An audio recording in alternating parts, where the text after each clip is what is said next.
അല്ല മാളു, നിന്റെ പയ്യ എത്രയാ നടക്കുന്നത്? അല്ലേട്ടാ, ഞാൻ പറഞ്ഞില്ല എനിക്ക് പഠിത്തം കഴിഞ്ഞിട്ട് മതിയെന്ന്. മതി, പഠിത്തം കഴിഞ്ഞ് മതി. പക്ഷെ എന്നാലും എൻ്റെ ഒന്ന് രണ്ട് ആലോചന ഉണ്ട്.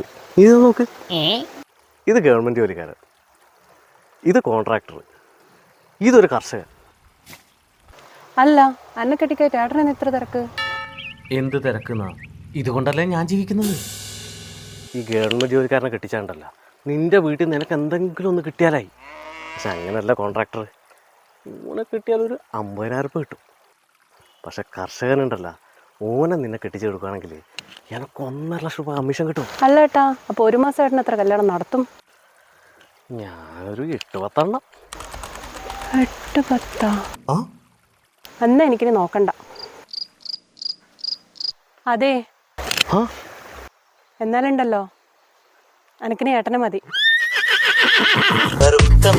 പകരം നൽകും മുന്തിരിവള്ളി ഇടിയൊച്ചയെടുത്തു വരുമ്പോൾ കാതിനു തേൻമഴയല്ലേ.